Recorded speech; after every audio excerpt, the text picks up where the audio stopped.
Wow, this is an old one. I'm gonna start assuming none of y'all have ever seen Scryed, considering it's 18 years old. In Scryed, there's this type of human that has this power called an alter. It essentially breaks down matter and manifests its powers. I believe it was something like 2% of the new generation, i.e., most of the main characters that had one, possessed the powers in this show. Now, within Scry, there was an organization called Holy that consisted of altar users that essentially hunted down or fought rogue altar users. That's not going to be a problem, and neither is Hold, which is detaining force, since we have heroes. Now, let's get to the story. We're going to start off with Izuku Midoriya in kindergarten being teased not only for being quirkless, but for something else as well. Hey, leave him alone, or I'll make you regret it with my shell bullet! Screams Katsuki Bakugo. That's about when one of the kids shouts something about his alter using attack gog, but this time says something that makes Bakugo freeze a bit. What's wrong, Deku? Can't fight your own battles, so you gotta have your wife do it for you? That's right, guys. Bakugo's a girl on this one. She blushes and stomps away while holding Izuku's hand. Let's go over here, Izuku. Who needs a quirk when you've got an altar? Kazuki. I said Kazuki. Katsuki was alluding to the fact that, well, yes, Deku is quirkless. He may very well be an alter user. Inko was a normie who had a quirk, but his dad had this awesome summon type alter called Rhombos. Yes, I took something from another old anime, but give you some points if you find out what it is. And now then, Rhombos was a fire type, and it was awesome. Deku's dad, Atsuhiko Midoriya, came from a long line of altar users and really old money. What if I'm the exception? Deku says to his loyal mate and friend. The Bakugos have served the Midoriya family since the Meiji era to give you an idea of how well off Deku is in this story. Don't be stupid. Keep that line of thought going and you really will be worthless. Deku. Katsuki kisses Deku on the cheek. This surprises Deku, but also cheers him up. You really are the prettiest flower that shines in the moonlight. Deku shoots back with a pun of his own, and again Katsuki blushes. That's around the time some random brat yells, "See? I told you she's his wife!" Katsuki uses some sand in some of the sandbox and forms her shell bullet and goes for the attack. Deku takes a deep breath. Katsuki, that's enough! Don't bother with these plebeians. My queen of destruction. Deku commands her in a name that once again flabbergasted her. Did did he just call me his queen? Basically, Deku broke her with that comment, and she spent the rest of the day, which was short since kindergarten, on autopilot. Fast forward a few years to see an 8-year-old Deku and Katsuki, the Midoriya family, minus Daddy Dearest, are having a small gala at their home to raise funds for humanitarian relief. Remember that earthquake and tsunami that hit Japan in 2011? I'm bringing some real world events here. The ball goes well until some disgruntled person down on their luck believes the rich people are laughing it up while the poor suffer. He's looming he's looming in the shadows, watching from afar. Inko was walking with Izuku and they chose to rest in the gazebo before returning to the party. That's when the tragedy strikes. The observer goes in and yells at Inko with vigor.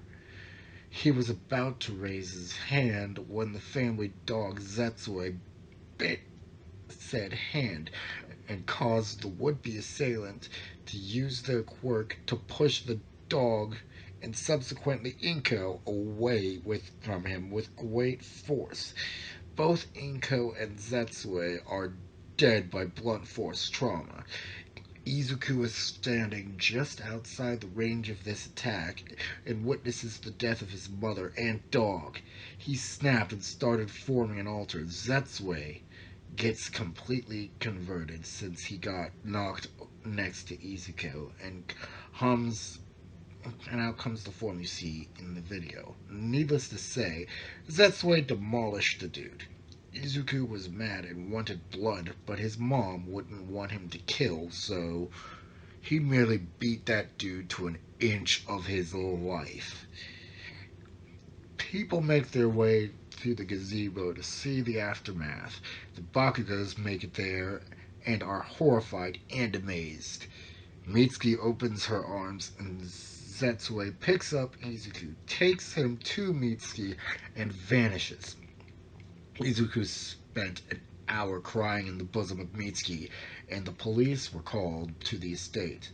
By the authority of the Midoriya family, put this chump in the deepest, darkest hole you can find, Izuku says in a cold manner. He walks close to this guy's ear.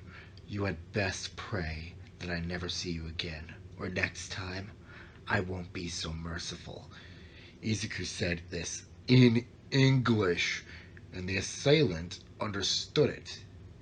Now, the death of Inko will leave a small hole in Izuku, one that may never fully heal, but then again, he has loved ones all around him. Izuku's father was informed of the events and returns home within days. Son, what happened to your mother is tragic.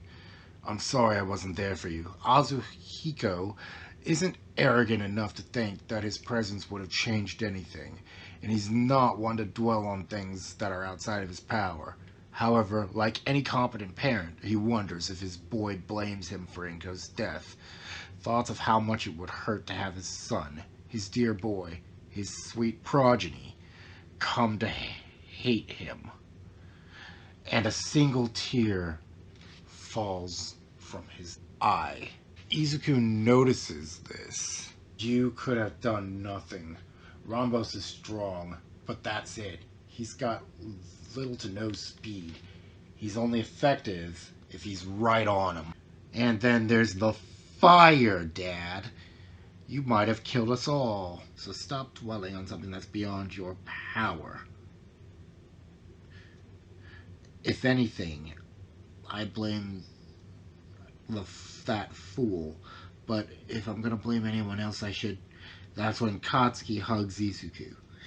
You can do anything, but dwell on things beyond your power. Another pun on Izuku's little nickname. She's holding him tightly while sobbing a bit.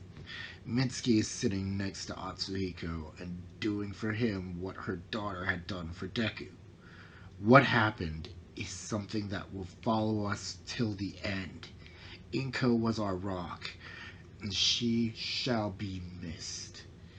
We should all take our time to mourn, and then attempt to rebuild the shambles of our world. Izuku said that was a good speech, and that she should deliver that at her eulogy. As not only the head maid, but her best friend. Mitsuki delivers said eulogy at the memorial. The memorial was 2 days later, and on that day, Japan mourned. Civilian, hero, and villain alike. Inko Midoriya was a friggin' saint. Fast forward to MHA beginning proper, and see Deku, who wears his nickname with pride, and Katsuki entering Somei JHS. Deku's rich, so I'm putting him there instead. What are your girls' children? Who am I kidding? You all want to be heroes. I see that Ida, Midoriya, and Bakugo have applied for UA. I'm certain you three will do well. Izuku goes up to Ida. Tenya, want to stop by my place for dinner? Father is entertaining some diet members as well as Uncle Endeavor, and I could use a friendly face. Shoto's a little mad I'm not taking the recommendation, so I could use the reinforcements. Ida declines, saying he has training to do to boost his speed. Deku understands and leaves with his maid and way more than a friend, Katsuki Bakugo. I'm glad he said no. I get you to myself now. Cougar, partition, please. Cougar does as asked and tells them not to do anything wild.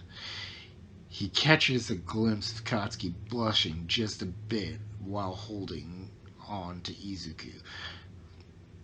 The sludge villain still happens, just not to Deku or Bakugo since they're heading home via limo. As the attack happens, Ida hears a cry for help. He's already in third gear, so he runs at, for now, his maximum speed. The cries getting ever more desperate causes him to go even faster. I'm gonna say, since he was being reckless due to the situation, he hits the top speed of a Corvette, which is 212 miles per hour, I think. And he would get the victim out just as All Might arrives at the scene. Texas Smash! All Might looks around, scoops up the villain, and notices Ida. Ah, you're Tenya Ida, and Genium's younger brother, aren't you? Well done, young Ida. Tenya is used to traveling at high speeds, but he didn't have any support gear on him, and he was going like crazy faster than he's used to. So he collapses. All Might grabs the bottled up sludge, puts it securely in his pocket, grabs the victim and Tenya, and heads to a police building. No Izuku to muck things up, no pun intended there, means that Slimy Boy goes to jail unimpeded, or whatever the hell kind of holding facility you would put a slime in. All Might finds Tenya a few days later and makes the offer. Tenya accepts. That's right, people. I'm giving one for all to Ida. This'll be fun.